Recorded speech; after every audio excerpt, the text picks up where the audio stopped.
நாங்கள் தொடர்ந்து வலியுறுத்துவது போல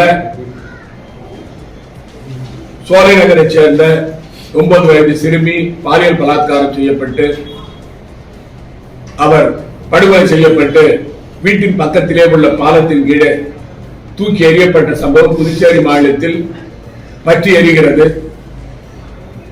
ஆனால் ஆட்சியாளர்கள் இதற்கான முழு நடவடிக்கை எடுக்கவில்லை. காவல்துறை துரிதமாக இந்த வழக்கை விசாரிக்கவில்லை. இது போக்சோ சட்டம் இருக்கின்ற காரணத்தால் இதை உடனடியாக விசாரிக்க வேண்டும். கஞ்சா எங்கிருந்து வந்தது, யார் விநியோகம் செய்தார்கள், எந்த மாநிலத்திலிருந்து கொண்டு வரப்பட்டது, மொத்த வியாபாரிகள் யார், சில்லறை வியாபாரிகள் யார், அதை யார் வாங்கி விட்டார்கள் என்ற விவரம் அந்த விவேகானந்தன் என்பவர் விசாரித்தால் தெரியும்.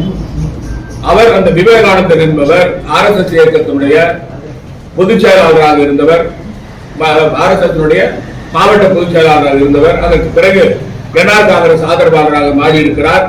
அவருக்கு இந்த பாரதிய ஜனதா கட்சி NR காங்கிரஸ் பாதுகாப்பு கொடுத்திருக்கிறது அவர் கஞ்சா விற்பதற்கு.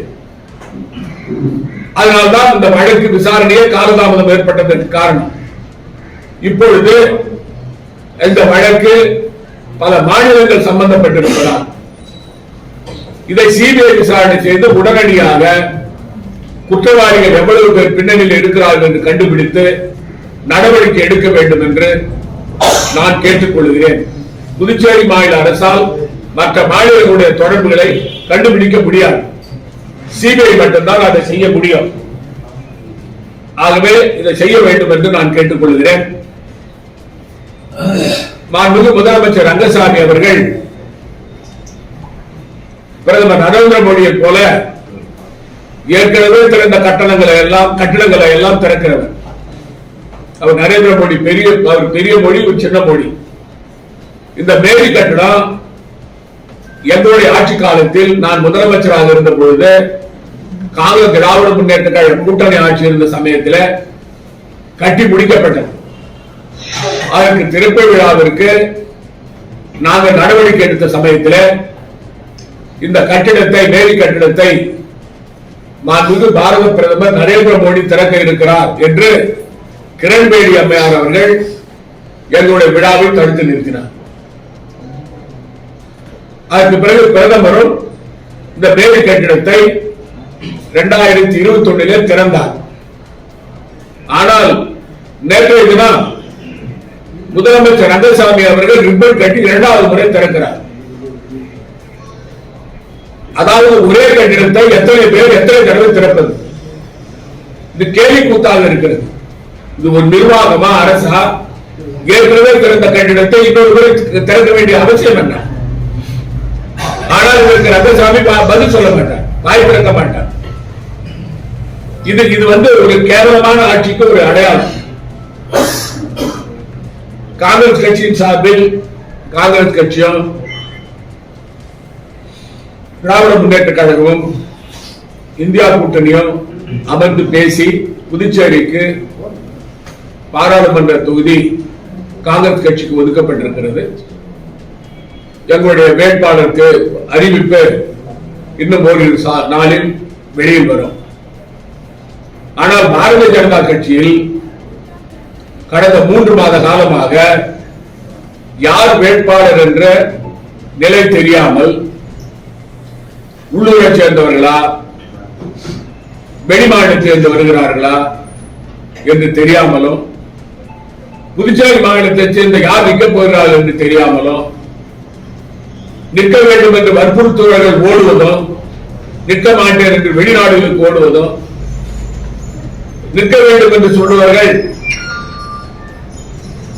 சுயேட்சை உறுப்பினர்கள் நிற்க வேண்டும் கேட்கிறாங்க. ஆனால் பாரதிய ஜனதா கட்சியினுடைய பொறுப்பாளர்கள் 50 கோடி ரூபாய் கொடுத்தால் உங்களுக்கு இந்த பாராளுமன்ற உறுப்பினருடைய இடம் கொடுக்கப்படும் என்று பகிரங்கமாக பேரம் பேசுகிறார்கள். அதாவது புதுச்சேரி மாநிலத்தில் பாரதிய ஜனதா கட்சியால் பாராளுமன்ற உறுப்பினர் தொகுதி 50 கோடி ரூபாய்க்கு விலக்கி பேசப்படுகிறது. இது ஊடகங்களிலும் தொலைக்காட்சியிலும் மரியாதைக்குரிய சட்டமன்ற உறுப்பினர், சுயேட்சை சட்டமன்ற உறுப்பினர் சிவசங்கரன் அவர்கள் பேசியதை நான் பார்த்தேன். 50 கோடி ரூபாய் இருந்தால் தான் நீங்கள் தேர்தல் நிற்க முடியும் என்று லஞ்சம் கேட்டு பாரதிய ஜனதா கட்சியில பேரம் பேசுகிறார். இப்படிப்பட்ட ஒரு கேவலமான ஆட்சி பாரதிய ஜனதா கட்சி. குறிப்பாக யார் வேட்பாளர்கள் என்று ஆட்சியில் இருக்கிறவர்கள், என்ஆர் காங்கிரஸ் பாஜக கூட்டணி ஆட்சியில் இருக்கிறவர்கள் இதுவரை முடிவு செய்ய முடியவில்லை. இதிலிருந்து பாரதிய ஜனதா கட்சி பணத்தை நம்பி இருக்கிறது. இவர்கள் மக்களை பற்றி கவலைப்படுவதில்லை, மாநிலத்தின் மீது இவர்களுக்கு அக்கறை இல்லை, பணம் தான் இவர்களுக்கு பிரதானமாக அமைந்திருக்கிறது. இது புதுச்சேரி மாநில மக்கள் மத்தியில் பாரதிய ஜனதா என்ஆர் காங்கிரஸ் அந்த கூட்டணி அரசு சந்தர்ப்பவாத கூட்டணி, ஊழல் நிறைந்த கூட்டணி, சட்டமன்ற உறுப்பினர்கள் வேண்டும் என்று சொன்னால் அதற்கும் லஞ்சம் கொடுக்க வேண்டும், பாராளுமன்ற உறுப்பினர் நிற்க வேண்டும் என்றால் அதற்கும் இந்த பாரதிய ஜனதா கட்சிக்கு லஞ்சம் கொடுக்க வேண்டும் என்ற நிலையை புதுச்சேரி மாநிலத்தில் உருவாக்கியது பாரதிய ஜனதா கட்சி. இது மிகவும் பரிதாபமான நிலை. ஆளும் கட்சியை வேட்பாளர் கிடைக்காமல் தேடிக்கொண்டிருக்கிறார்.